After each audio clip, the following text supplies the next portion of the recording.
So let's continue with the chapter Mother's Day. Okay, so when now Cyril comes in, okay, he is Pearson's son. He has come back from work and he's feeling annoyed, okay, because his mother has not prepared the tea and he is demanding a tea for his mother, a tea for himself. But Mrs. Cyril sharply replies that she will not make tea, okay, and tells Cyril to make in his own. Mrs. Pearson says that they all work fixed hours in the office. They have 2 days off. Now Mrs. Cyril, because Mrs. Frizzell and Mrs. Pearson's personality have been changed, okay, by the magic spell done by Mrs. Frizzell. Mrs. Frizzell is the neighbor of Mrs. Pearson, okay. Now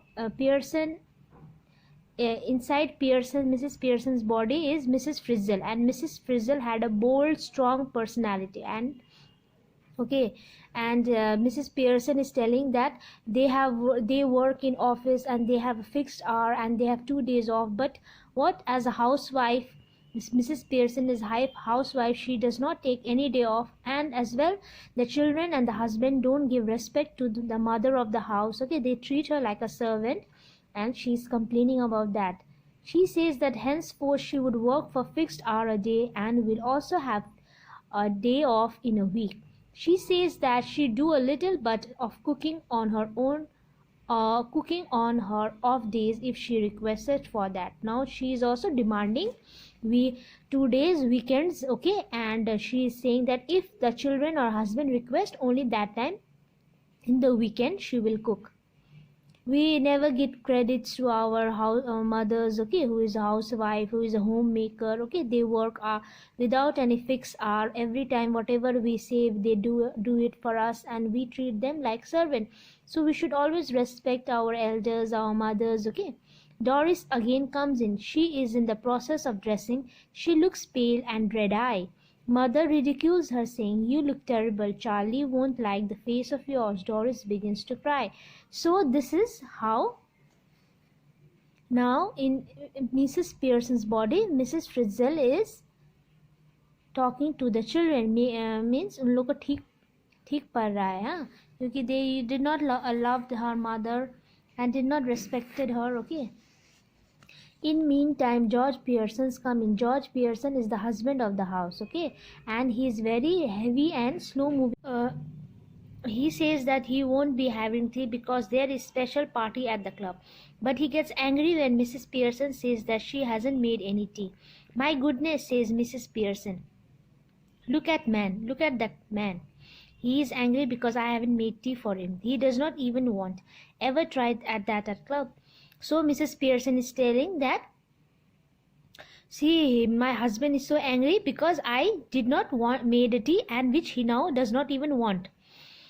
Now she is telling him directly that you can show your anger to the club. She also tells him how people at club laugh at him and call him Pompey Pearson. So Mrs. Pearson is now being direct to Mr. Pearson that you can't show your anger at the club, but you can show anger to me. You did not want to have tea, but just that I did not make tea, you are angry at me and showing your anger. George, Cyril, Doris can hardly believe the change they find in mother. They have never seen her in such a terrible form. Now they are all scared of her. None dares to oppose her in any way. All the three look like frightened cats. No, first Mrs. Pearson was a very docile, okay, dormant, very quiet kind of a person. Now through the magic spell, their personalities have been exchanged, and in Mrs. Pearson's body there is Mrs. Frizzell now. So Mrs. Frizzell is giving them back, okay, demanding respect, and now they are scared of the house, okay, Mrs. Pearson. Just then Mrs. Frizzell comes in. We know she is in fact Mrs. Pearson's. George does not like Mrs. Frizzell coming at a time when family in such a bad shape. So the husband of the house, Mr. Pearson, does not like, okay, George does not like Mrs. Frizzell. Mrs. Pearson actually in Mrs. Frizzell scolds George that he should be courteous to his neighbor. She even says that she would slap his silly fat face. So now Mrs. Pearson is telling that to be nice to the neighbors, don't make faces, okay, or I'll slap in the fat face. Now the real Pearson can no longer stand the shabby treatment of her husband and children. Okay, now the Mrs. Pearson cannot stand, okay, the real who is in Mrs. Frizzle's body. So now Mrs. Frizzle says the magic spell and the two ladies regain their own personalities, come back to their own personalities, okay. And now Mrs. Frizzle softly saying to Mrs. Pearson, don't go soft on them, okay, again, or they will be taking advantage of you. Now Mrs. Pearson's call out to George, Cyril, Doris and asks them to come in. Now all the three sheepishly comes, okay. Now now they obeys their mother. They don't take advantage, don't treat her like a servant, okay. Now George is saying now he will no more go to the club, okay, and Doris and Cyril also is not going out. They will sit and cook for their mother, okay. And George will also sit at home and play rummy and not leave the mother home.